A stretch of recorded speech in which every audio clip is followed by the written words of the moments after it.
Welcome to the How HR Leaders Change the World podcast.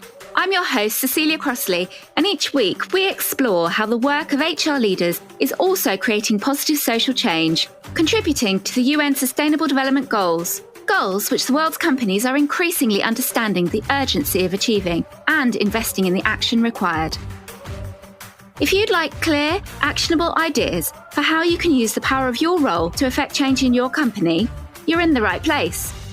Following a corporate upbringing, I founded the social enterprise From Babies with Love. We provide services to HR leaders, and through this work, I realised that HR professionals and social entrepreneurs are working in the same areas, albeit in different ways. So we created this podcast to share knowledge on steps we can take through the work of HR. In my opinion, if you're an HR professional, you are also a change maker. And this podcast will provide you with examples of how. By sharing the successes of some of the world's most inspiring HR leaders, you can frame your work in the context of positive change, implement brilliant ideas, and feel absolutely wonderful about doing so.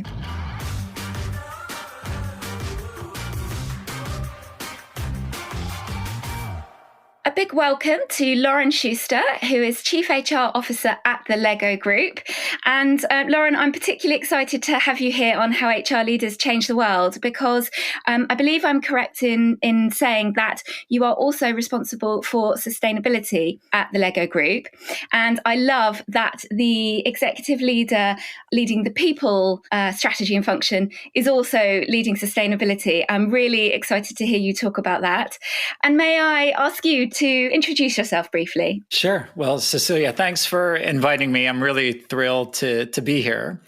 And as you said, my name is Loren Shuster. I am the Chief People Officer and the Head of Corporate Affairs at the Lego Group.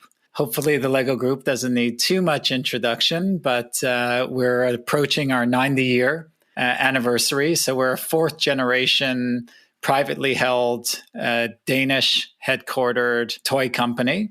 And we like to think of ourselves as inspiring and developing the builders of tomorrow. And I've been with the Lego Group for 6.5 years. And previous to that, I've spent my career in technology and consumer goods, primarily in commercial and marketing roles. So actually, this is my first HR role, which I've been in for the past 3.5 years. Brilliant. Thank you. And I just feel I have to say that I have 2 children and my house is full of Lego. I'm sure lots of our listeners don't need any further introduction.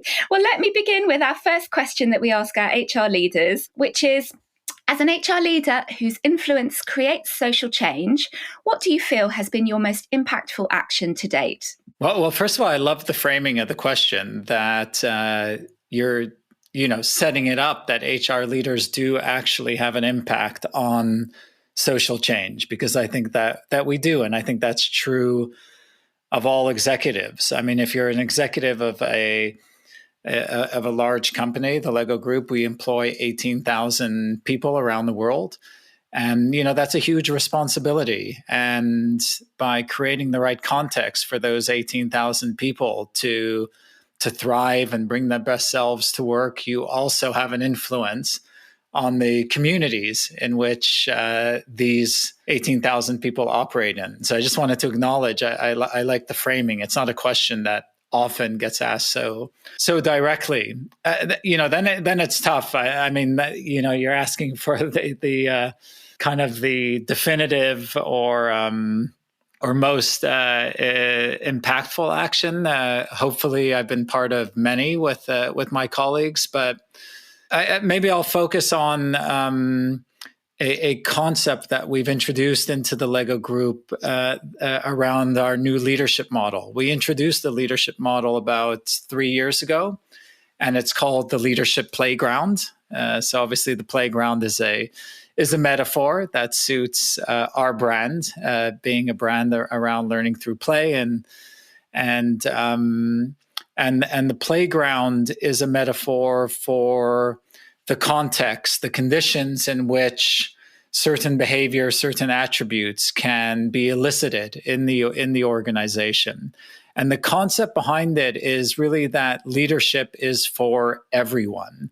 And that's quite a distinct approach than what I've at least experienced in other organizations, or how leadership is often positioned. It's often positioned as people leadership or senior leadership. But we believe that everyone plays a leadership role in whatever part of the organization they're operating in, that there's certain leadership qualities that each of us has the opportunity to step into. And this is especially true in the so-called VUCA world. You know, the world is volatile, uncertain, complex, and ambiguous. And I think if COVID hasn't taught us that, I don't know what would. But businesses are being transformed by digitalization, by sustainability, by some of the pressures of globalization, and all of this change and transformation, it impacts every single individual at every single level in the organization. So what we aspire to create is a culture where, whether you're a consumer services representative taking calls from consumers and shoppers who are inquiring around Lego products or looking for some kind of transactional support, or you're the most senior person in the organization, or you're one of our production colleagues on the shop floor in a factory, you have the opportunity to make decisions. You are empowered with the information that's available to you to take leadership choices. And for us, those key leadership behaviors, we focus on three. The first is to be curious. The second is to be brave. And the third is to be focused. And those behaviors those are leadership qualities and behaviors that all of us can apply each and every day.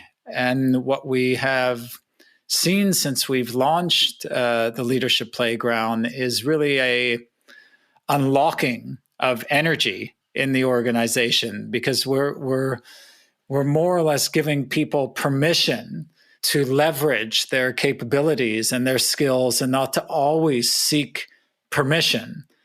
Because, you know, if you're constantly seeking permission or uncertain of yourself, you're slowing down the organization from making the right choices. And in the vast majority of cases, the best decisions are made closest to the data and the information, the consumer, the shopper, wherever you may sit in the organization.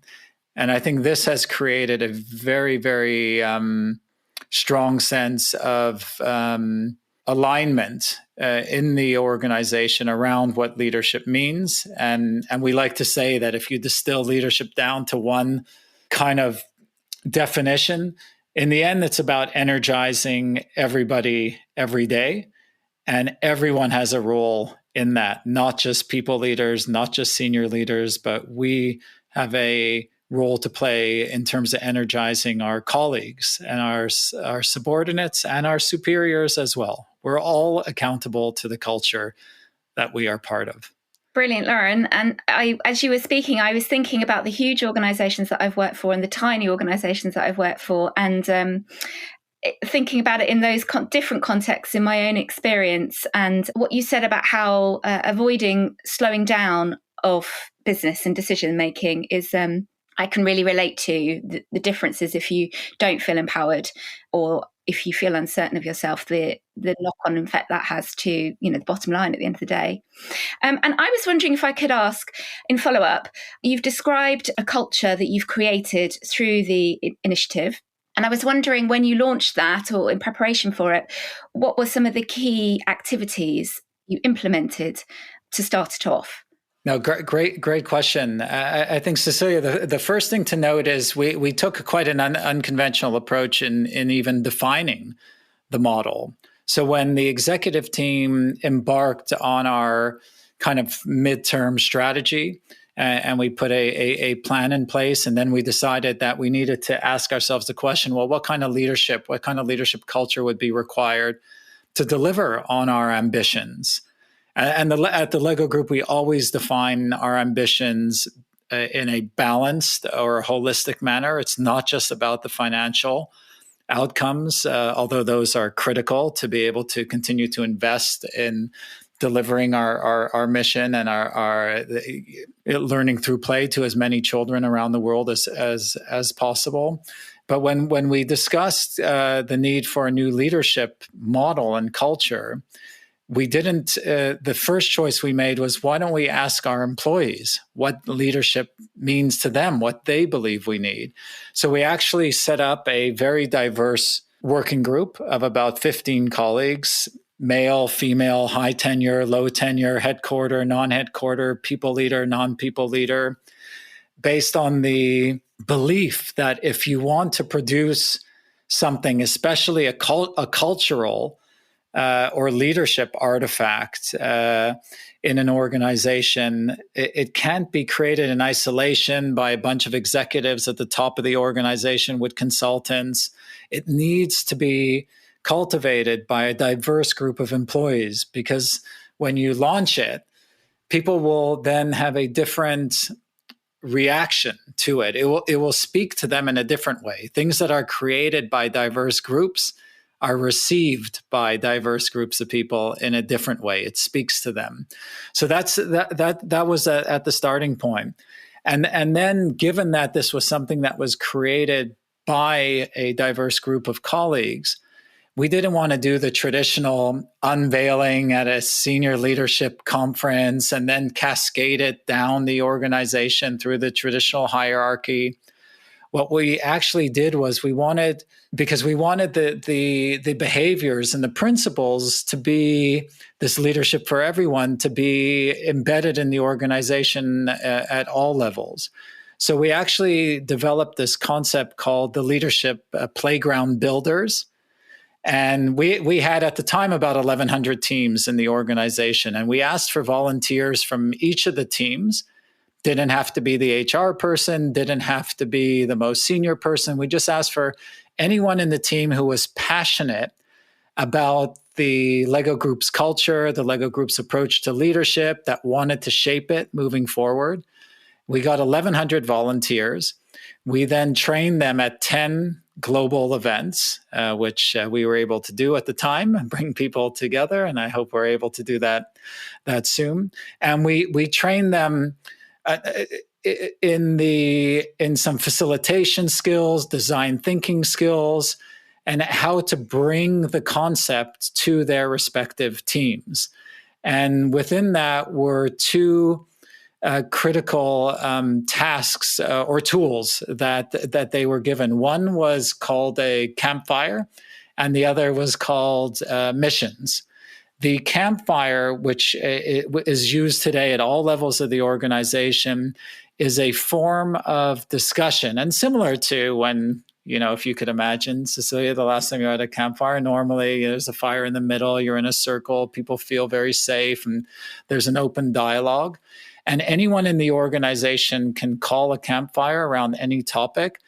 So it's less about solving a business issue per se. It's about signaling to other people that this is a safe space, and regardless of your level or position, we're all equal here to explore this particular topic together. So it creates a signal of psychological safety. Missions, which we initially created probably a toolbox of 20 or 30. Now there's over 500, 600 of them, are specific tasks to practice some of the behaviors, whether that's bravery, focus, or curiosity. So these 1,100 playground builders then went out into their teams and started to work with the leadership playground. And because it wasn't a prescriptive model, we didn't define that if you're at this certain level in the organization, in this position, this is how you have to behave. It's more what we refer to as we didn't want to over-mechanize it. So it's a human model. It's a model that's based on inspiration and finding yourself within it, because the context is always changing. So these playground builders went into their teams and related to, okay, what is our current situation? What are our opportunities? What are our challenges? And how can the leadership playground, how can these three behaviors help guide us through this as a team?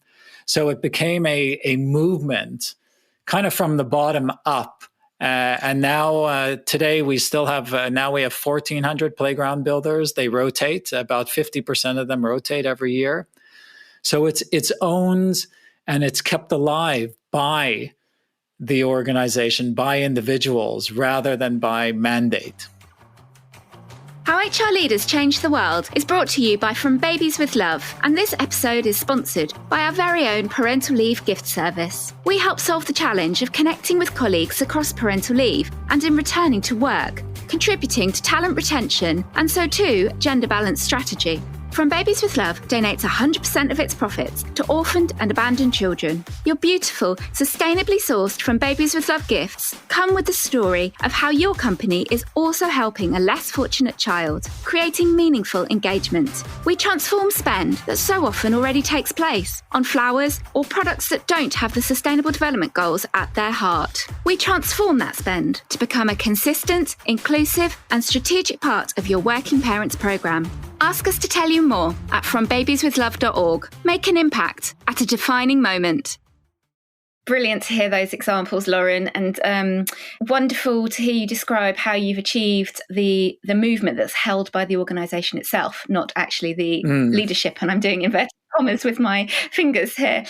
I used to work in international development and NGOs that were advocating for change and using movement models, creating movements to achieve that, and would always say that it has to be held by everybody, otherwise it doesn't last. So exactly. Yeah, and I really appreciate the practical examples you shared of how you created the culture, because for our listeners who might be working on a similar change program, the campfire is so easy to visualize, isn't it? Everyone can relate. Exactly.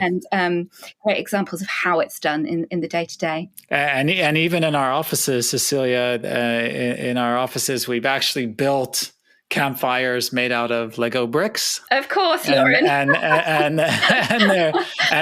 there's an area in each of our offices where people gather around those Lego brick campfires and sit around in a circle. So now it's all online, of course, but just so you could visualize yet another great thing that can be built with Lego bricks. Brilliant. Yeah, I certainly can. And may I ask question 2 now, which is to think more broadly about, I want to say the entertainment industry. Is that the right way that you would place Lego in a broader? Yeah, it's a good question, actually. I guess most people would place us in the toy industry, since our main product is construction toys. But of course, given the broad appeal of the brand and the product, and many adults engaging in Lego play experiences as well. And the brand has, of course, we have games, video games, and movies. So it's probably a little bit broader than just toys. Yeah, that's just what I was thinking about, because my sons are enjoy all elements of the Lego brand, which is not just the construction toys. But anyway, I'd love to ask the question, which is, thinking in that space of the products and services that you produce, what do you think is the most exciting opportunity for HR to change the world? Yeah, also, you asked very profound questions, but important ones. I think it's got to be around valuing differences, and maybe to use a bit of a HR term, but diversity and inclusion and belonging. So why I say that is obviously in the world today with so much social injustice that really erupted last year. It's been around for a long, long time, but really erupted last year. I think that many organizations, and the Lego Group included, have really started to pay even greater attention to the need to be inclusive, and to value differences, really end to end, not only in terms of the culture that is created within our own organization, which of course is part of the responsibility of any HR function, but also in terms of how our brand is represented, how our products are designed. And we've started really to look across the whole value chain to ensure that everything we do is really, really focused on a conscious approach to inclusion. And I could just give you an anecdote. I mean, one amazing thing about working for the Lego Group is we get letters from consumers, like many businesses do. In our case, consumers are kids, and kids are super honest and super imaginative and creative. And very recently, we got a letter from a girl who wrote to us that she doesn't believe that there's enough girls in Lego products. And what she meant was not that there's enough princesses, or there should be more princesses. Nothing wrong with princesses, of course, or mermaids. Not that there weren't enough traditional girls in some of the Lego products, but what she was looking for, she wanted to see engineers, she wanted to see zoologists, she wanted to see doctors, she wanted to see rocketeers and pilots, and she's right. And we have been working very hard at bringing that's just one dimension of inclusion and diversity into our product portfolio, but we've been introducing a lot more. For example, a minifigure in a wheelchair, and we've been widening the doors on our Lego sets. And we've just introduced a character, a blind character with a seeing eye dog. So I think that is where we can have the biggest impact. And why this agenda is so important to us is at the very, very core of what we believe in at the Lego Group. And this is articulated in what we call the Lego Idea Paper, which is the paper that expresses the family's deep belief in what the Lego Group should be about. And one of the first headlines of that idea paper is that children are our inspiration because of their hands-on, minds-on approach to learning. And if you think about the social injustice that exists in the world, it's not because of children are born that way, right? It's because they are conditioned and they are educated in different systems to believe certain things that unfortunately often are exclusionary. So we want to play a very, very positive role, both within the Lego Group in terms of ensuring that all of our colleagues and anyone who interacts with us, really that we value the differences in individuals, and that we believe that by having a truly inclusive culture internally will lead to a truly inclusive and broadly represented brand and product portfolio. So that's, and we have a long journey ahead. So I don't want to imply that we have gotten it all right. We're on a journey and we need to do more. Yeah, sure. Thank you so much, Loren. And but I feel like I can see the steps taken on the journey already. I was thinking as you were talking about the box of Lego in my parents' house, which they still have from when my brother and I played, and the box of Lego in my house for my children is different, visibly more diverse. But like you say, I'm also not suggesting there's not more to do, but you can see the difference in. Dare I say how many decades worth? Show my age of product. So thank you so much for sharing your insights there. And I also was thinking about what you were saying about, the example you gave of a girl and the connection to STEM and the impact of STEM education on gender balance. And there's just so much more that we could talk about there, but I'm going to move us on for time. But it is to ask you now a more personal question, to ask if you have any particular area of social or environmental injustice that you're particularly passionate about, and that you see that your role as Chief People Officer and Head of Corporate Affairs at the Lego Group creates the opportunity for you to deliver some change. Well, yeah, it's a tough question, because I'm passionate and interested in many facets, and both in terms of social responsibility, but also environmental responsibility.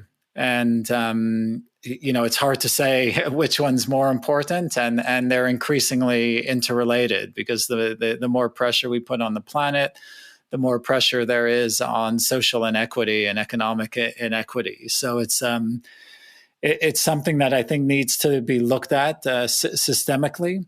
Something I'm personally very passionate about is this notion that it's really I guess you could bundle it in the inclusion space, but it's really this notion that everyone is a talent. And on the surface, that may not sound like a social issue, but if you look again, where I have influence is my position within the Lego group and the 18,000 people that I feel a sense of responsibility and accountability towards.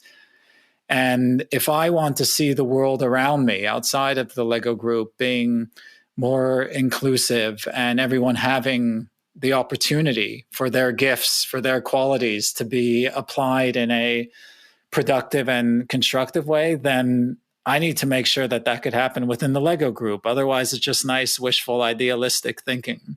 So this notion that everyone is a talent is something that we and my team have been driving within the Lego group. So we, it's quite common for organizations to have different labeling around talent. You're a high performer. You're a star. You get allocated more training budget.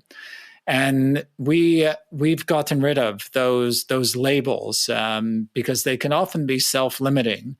Because an individual's ability to perform and to be productive is often a function of working with them to identify what skills, what capabilities they have, and to ensure that you create the context for those skills, for their talent to be evoked, to be put to use. So that's something that I would say I'm super, super passionate about, and working hard at the Lego group to ensure that every colleague in the Lego group feels that they can bring their best self to work, that they could bring their gifts to work. And fortunately, within the Lego group, we get to do it for a purpose that we connect with very easily, which is the development of children. Yeah, and I connect with it too. And as you were speaking about that point of the unleashing talent, creating the opportunity for people to identify their talent and thrive, I was just thinking about the story of a girl that From Babies to Love is sharing on social media today, who was being completely excluded from education, having no opportunity to find, let alone harness her talent. She's in the Democratic Republic of Congo, an area dogged by conflict, and she was being completely excluded because she has clubfoot. And so we funded a very simple operation that is going to transform her life. And it's a kind of medical care that you and I might take for granted, but it's really just a small, in the grand scheme of medicine, a small thing. And I was thinking about that because I hope now her talent will be unleashed. Fantastic. And you're right that it does relate to social injustice more broadly, as well as within the traditional thinking of the role of HR. Absolutely. And then, we're lucky, and I feel very grateful within the Lego group, because the more talent that we can unlock within our colleagues in the organization, the more successful the Lego group will be at delivering on our mission to inspire and develop the builders of tomorrow. And what many people don't know is that 25% of the Lego group is owned by the Lego Foundation. So 25% of our profits go right into the foundation, whose mission it is to bring the benefits of play and learning through play to children in need, and many in dire circumstances. So it's also nice to be part of, and fulfilling to be part of, what can often be a virtuous cycle if you get it right. Sure. I mean, over and above the moral driver for that, those children can become Lego customers if they have a level of security and basic needs met and so on in their lives. So they are inextricably interlinked, aren't they? Exactly. And, and often play is discounted as something unnecessary or frivolous. But the science tells us otherwise. I mean, children's best form of learning in early childhood, but it's even proven sometimes into adolescence, is through play, because play allows for curiosity, for experimentation. And that's something that we believe strongly in. And you could imagine, children, refugee children, it's even more important that they have an opportunity to cultivate assuming their basic needs are met in terms of food and shelter. But play is equally important from a developmental perspective. Yeah, the NGOs that we work with from Babies with Love, and the information I read that's often, like best practice policy briefings from the UN, all, I'm not an expert in the science at all, but I do try and learn, and they all say the same thing. So it's our approach too, is when we're funding the care of the children, that will certainly involve space to play. Fantastic. Loren, question 4 is to ask in a little more detail about work you've done to create a more equitable and inclusive environment at the Lego Group, which we have touched on already. And I was just wondering if you have any other favourite examples that you'd like to share, in particular thinking about how a more inclusive environment is driving the Lego Group's business goals. Yeah, no, well, I think maybe the red thread is this notion of everyone. If when I was talking about the leadership playground, what that is built on, this notion that leadership is for everyone. And when I was referencing then how we approach talent to try and make it inclusive, and this notion that everyone has talent and we need to unlock it. And then something we didn't discuss explicitly, but around our diversity and inclusion agenda, is this notion, and it's in nice Lego language, but everyone is awesome. And so it's, these may sound like words and fancy headlines, but hopefully through the discussion, you get a sense that there's a deeper meaning and purpose behind it. And we really want to tie everything we do to this notion that everyone has a role to play in our organization and in what we're trying to achieve. And frankly speaking, I think that is true of the world around us. If we're going to address as a human species the huge challenges around social injustice, environmental challenges, we do need to get everyone engaged and involved and playing their role. Loren, I totally agree. And our goal for this podcast is to play one part in that. So thank you for sharing that. And our final question, you were making me giggle before when you were saying about, thank you first of all, for the lovely feedback you've shared on the questions that we ask. But you mentioned that they're profound and hard to come to just one thing. So it's certainly going to be the case for this last question, as we do like to be specific and ask you to think of just one thing, so that our listeners, should they choose to learn from something you've said today or feel inspired by something you've said, feel able to act on it as quick as they can in their own teams or organizations.